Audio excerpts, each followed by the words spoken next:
খুৰীদক পালোঁ, দাদাক পালোঁ। কেনেকুৱা অনুভৱ? জাৰ্ণিত পানীয়ে বহুত বিপদগ্ৰস্ত কৰিলে। কি কৰিব এতিয়া? কৰিবলগীয়া একো নাই, থকাখিনি নিলেই আৰু। গৰু লৈ গৈছে নেকি? গৰু নিয়া নাই, মাটি নিছে। আমাৰ যোনটো খেতিৰ মাটি 30 বিঘা 25 বিঘামান মাটি লৈ গৈ ইতিমধ্যে।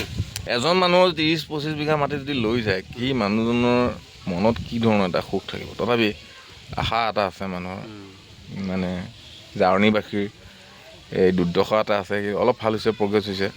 মাথাউৰিটো অলপ সুখী কৰিছে ন? মাথাউৰি মানে এই যোনটো জিঅ' বেগ দিছে, এইটো জিঅ' বেগ বুলি কয় ন? আজি উপস্থিত ৰাখিলোঁ চুপাৰ। এতিয়া আশংকা দূৰ হৈছেনে বাৰু? আশংকা মানে লাগিছিলে 5 কিলোমিটাৰ। 5 কিলোমিটাৰ ডিষ্টেঞ্চ লাগিছিলে, আছে আপোনাৰ 1200 মিটাৰ। লাগিছিলে। বস্তুটো হ'ল মাজত, আৰু যদি আগত প্ৰটেকশ্যন দিয়ে, পিছতো ভালেখিনি প্ৰটেকশ্যন লাগিব মানে। এই বস্তুটো আকাংক্ষা নহ'ব। আৰু এই যে যিটো মাথাউৰি নিৰ্মাণ কৰিছে, এইটোতো বিজ্ঞানসন্মত আৰু আশা আছেনে এই মাথাউৰিটো? আৰু নাই, যিমান দূৰ কৰিছে সেইটো আশা আছে। বস্তুটো দীঘল লাগিছিল, ছুটি হ'ল মানে। কোনে কৰি দিছে প্ৰজেক্টটো? কোনে কৰিছে? নতুন স্কিমত কৰিছে। এই কিবা ৱাটাৰ ৰিচোৰ্চ কিমান দূৰলৈকে হৈছে এইটো? 1200 মিটাৰ। ইয়াৰ পৰা 1200 মিটাৰ অলপতো জিঅ' বেগ লৈ গ'ল, প্ৰায় আপোনাৰ 30 মিটাৰমান নিছে। 30 মিটাৰমান মানে এইটো সেইফালে লৈ গৈছে ন? আগলৈকে লাগিছিল, প্ৰায় 5 কিলোমিটাৰ লাগিছিল। 5 কিলোমিটাৰমান লাগিছিল ন? এতিয়া পুৰা ৰাইজৰ আকাংক্ষা গুচি গ'লে হয়। তথাপিও মানে এটা আশা হেৰি হ'ল আৰু। মানে জিঅ' বেগ দিয়াৰ কাৰণে আমাৰ এই গাঁৱনী গাঁওখন কিন্তু বাচিছে, নহ'লে এইটো কি জিঅ' বেগ নে? এইটো জিঅ' বেগ বুলি কয়। এই বস্তুটো যদি নিদিয়া হ'লে আজি গাঁৱনী গাঁওখন নাপালে হয়। আৰু ছেকেণ্ডত তিনিখৰীয়া বুলি এটা গাঁও আছিলে, তিনিখৰীয়া গাঁও গুচি গ'ল। তিনিখৰীয়া গাঁও আটাইতকৈ বেছি গ'ল, 2খন গাঁৱে বুলি ক'ব লাগিব। সেইখন গাঁও গুচি গ'ল। এই তিনিখৰীয়াত কেইখন গাঁও আছিলে? 2খন গাঁও। মানে তিনিখৰীয়া এখন গাঁও আৰু জাউনীয়ে এটা পাৰ্ট আছিলে আগত।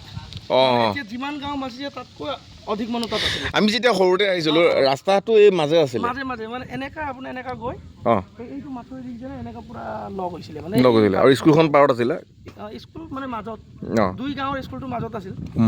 এতিয়া তথাপিও সিদিনাখন আহিছিল, আমাৰ MLA ছাৰহঁতো আহিছিল। তেওঁলোকে কৈছে বস্তু খৰালি আহিলে বস্তুটো কৰিম বুলি। তথাপিও ভালকৈ খোৱা ৰাইজৰ বহুত মাটি গ'ল এইবাৰ এইটো ভালকৈ খোৱা গাঁওখন গৈছে। মানে ইয়াত আপোনাৰ তিনিখৰীয়া গাঁওটো শেষেই হ'ল। 2খন প্ৰায় ধৰক না 500 বিঘামান ওপৰতে মাটি গ'ল চাগৈ ৰাইজৰ এইবাৰ। তাতে ল'ৰা ছোৱালীবিলাকে এই বিদ্যালয়তে পঢ়ি বা তেওঁলোকৰ নিজৰ জীৱনৰ কথা ভাবে, তেনেস্থলত নদীয়ে সদায়। স্কুলখনৰ 1946 চনত স্থাপিত। 1946 স্বাধীন হোৱা 1 বছৰ আগত। 1 বছৰ আগত। আৰু ছেকেণ্ডত ধৰক যি কি নহওক ভালকে বস্তু বেছি দিব লাগিছিল যদিও এই 1200 মিটাৰ দিয়াৰ কাৰণে আজি জাউনী গাঁওখন যিমান থাকিছে ঘৰত, এইটোৰ কাৰণে থাকিছে। কিন্তু মানিব লাগিব।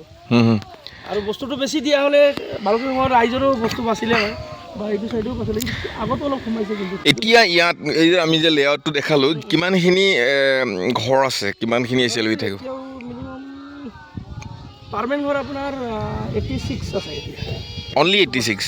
মানে যিবিলাক স্থায়ী বাসিন্দা। স্থায়ী বাসিন্দা। তাৰ ভিতৰতো ধৰক আপোনাৰ এই চাপৰি খেতি কৰাবিলাক আছে। মানে ধৰক না প্ৰায় 150 ঘৰ মানুহ হ'ব। ঠিক আছে।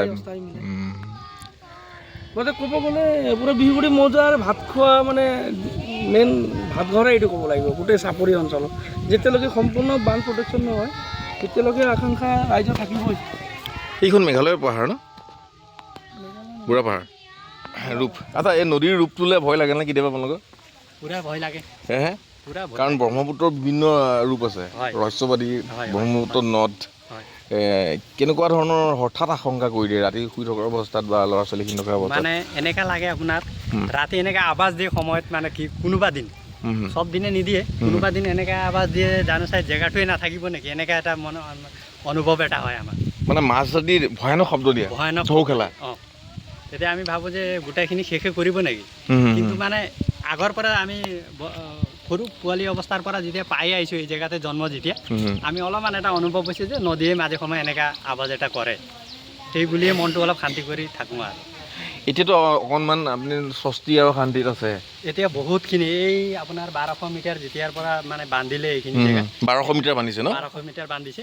সেইখিনি জেগা বান্ধাৰ কাৰণে আজি মানে ডাঙৰ এটা উশাহ ল'ব পৰা হৈছে। যিখিনি মানুহ বাচিছোঁ আমি ইয়াত, যিখিনি ঘৰ, সেইখিনি ঘৰে অকণমান ডাঙৰ এটা উশাহ লৈছোঁ আৰু। আজিৰ পৰা চেঞ্চাছ 2027 আৰম্ভ হৈছে। আপোনালোকৰ সহায় সহযোগিতা আমি কামনা কৰিম। হয় হয় নিশ্চয় নিশ্চয় গোটেই লোকপিয়লটো যি ধৰণে হওক আৰু ভাৰত চৰকাৰৰ এক সুন্দৰ প্ৰয়াস, এই আহ্বানক আমি মানিম। আপোনালোকৰ ভাল দিন আহিব। আপোনালোকে খালি সচম হৈ থাকিব, ল'ৰা ছোৱালীবিলাকক বেছিকৈ শিক্ষিত কৰাৰ প্ৰয়াস কৰক, আশা ৰাখিছোঁ।